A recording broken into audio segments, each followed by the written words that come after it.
Hey everyone, welcome to Average Joe Preparedness. My name's Rick, and I'm an Average Joe. We're going to go over a few things today, but the big one we'll do first, and that is earthquakes.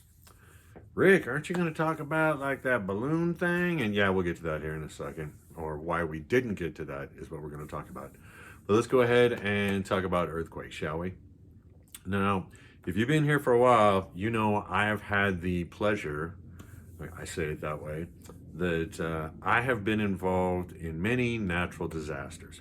And we've had the discussion before that this planet that we live on is a dangerous place and it is always trying to kill us.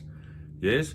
And earthquakes falls in with tornadoes and hurricanes and monsoons and tsunamis and ice storms, and yeah, earthquakes always on the list. Yes?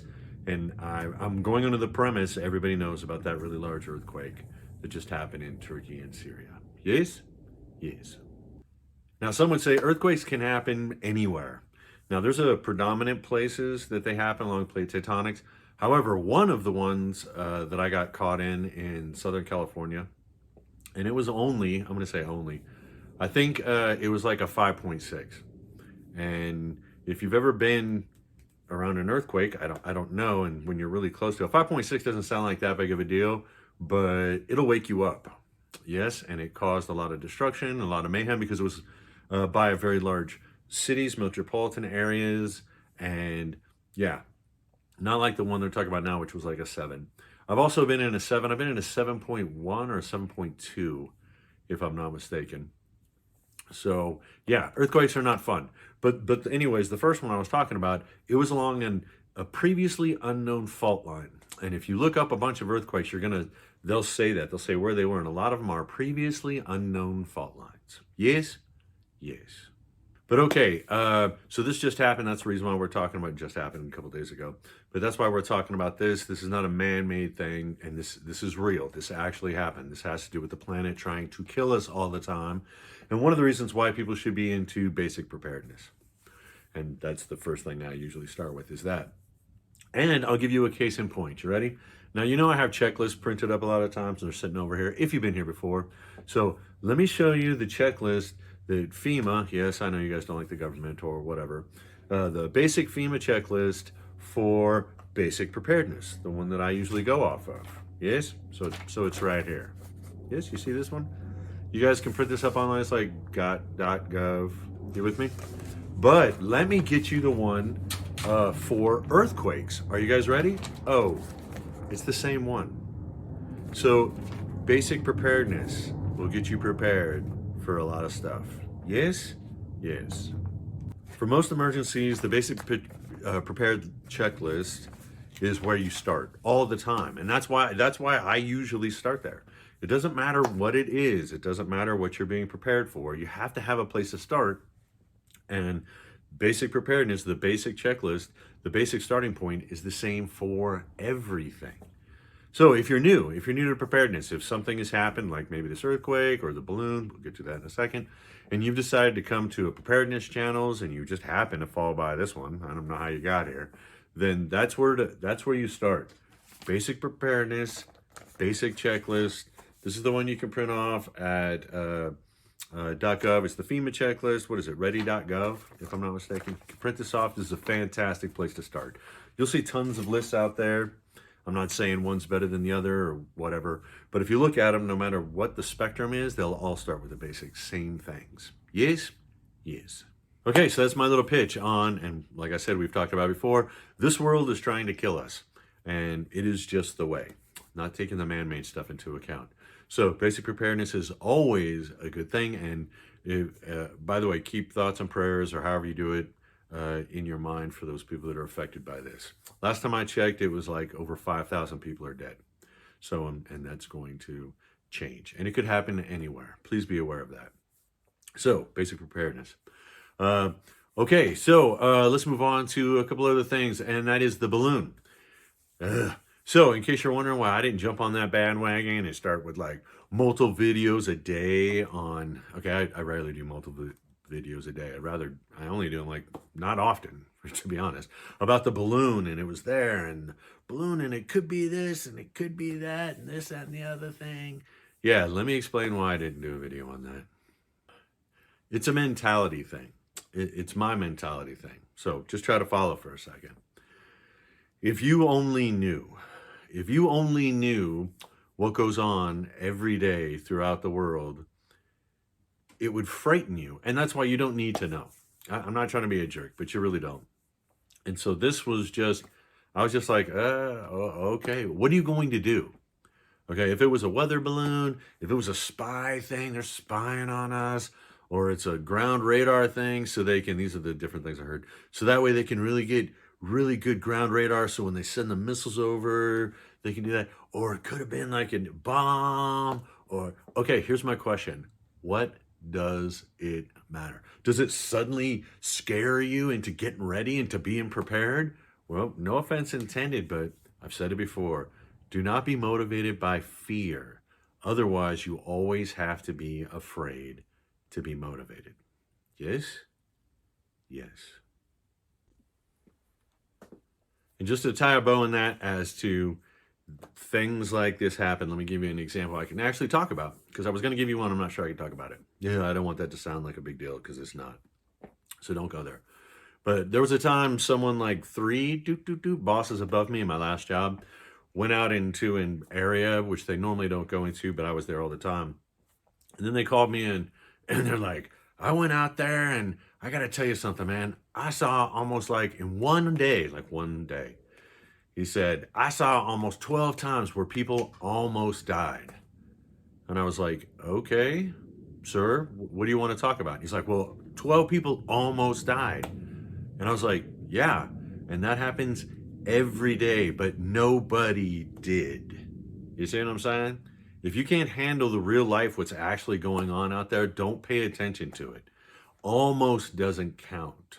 You with me? It didn't happen. So yeah, don't make that your motivating thing to call me into the office. You with me? Yeah.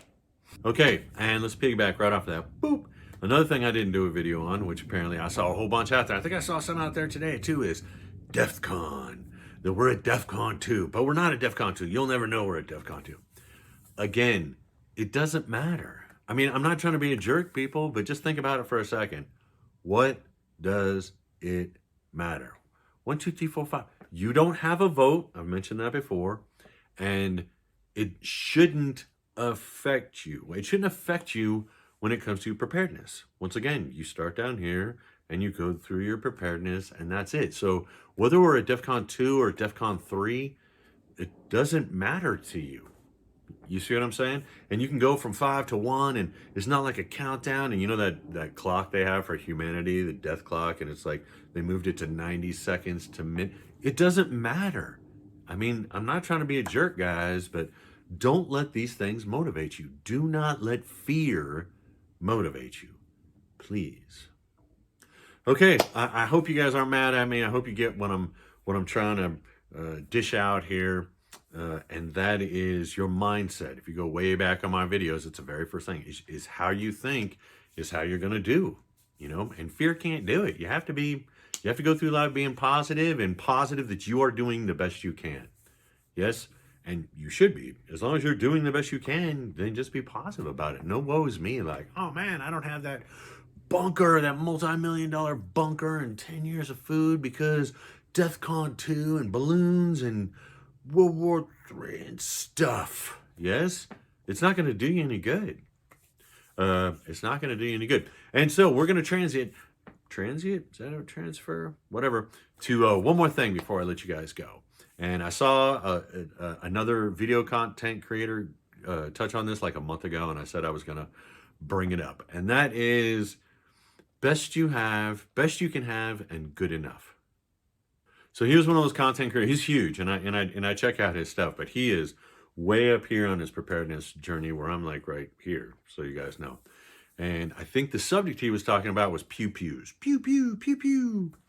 And I always get a joke, a laugh out of people that talk about those on preparedness channels about this one's best, and this one's best, and this one's best, and this one's best. Fight. Okay. I hope anyone who's been in the situation will agree with me, and if not, I don't know what to say. So this is everything I say on these channels, by the way, is my opinion. Yeah, it's just my opinion. I'm not an expert in anything, but I can tell you this much. If you've ever been in a situation where you needed a pew, pew, pew, pew, pew, pew, let me tell you what, the best one you could have is the one you happen to have, because that's it. That's the one you got. Yes? Yes. So the content creator was talking about that as you build up stuff, you can get better and better, but what you have is good enough. You're picking up what I'm laying down? I'll give you an example. So I carry a pocket knife right here. I've done it for years. Now the knife has changed. You see what I'm saying? Over the years. Because I keep losing them.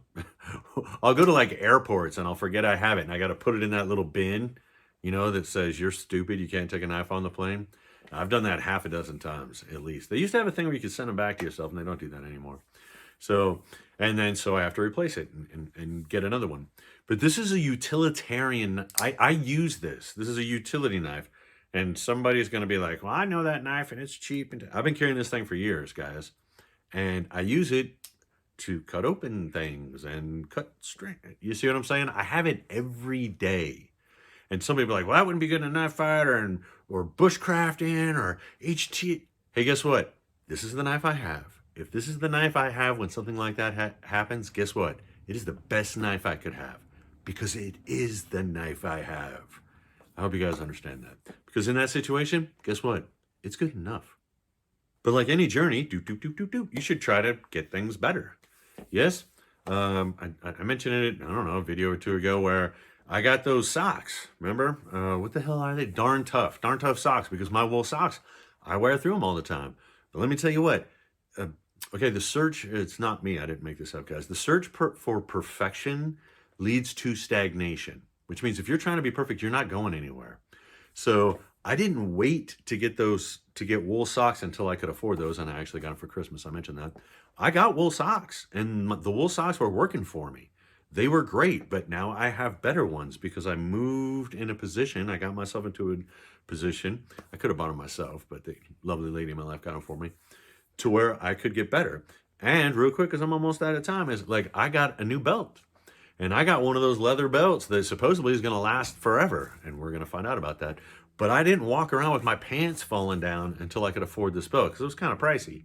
You see what I'm saying? I got belts to hold up my pants. I'd have got a rope if that's what it takes, because that's good enough.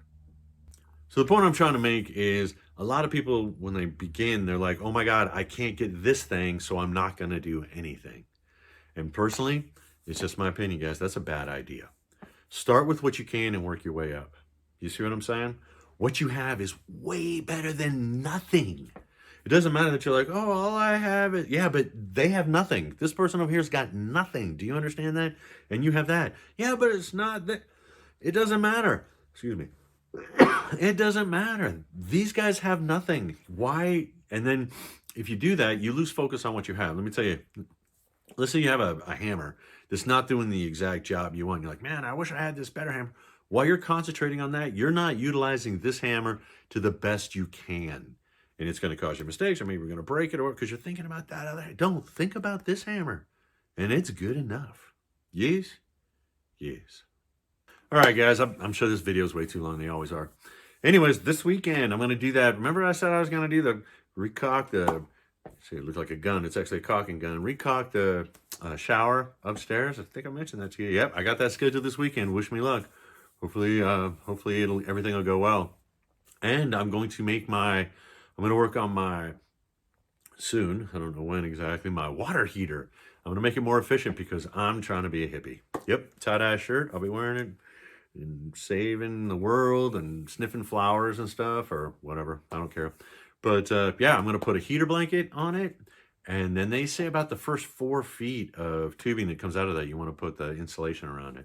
So we'll see how that goes. I'll let you guys know how difficult it is, but hopefully it's supposed to save electricity and gas because it keeps the water warmer, and baby steps, guys. See what I'm saying? Doop, doop, doop, doop, doop. But yeah. Anyways, yeah, we'll see what happens.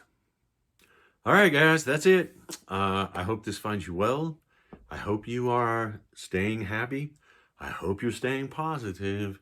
And I hope, in this case, for earthquakes, I hope that you're being prepared.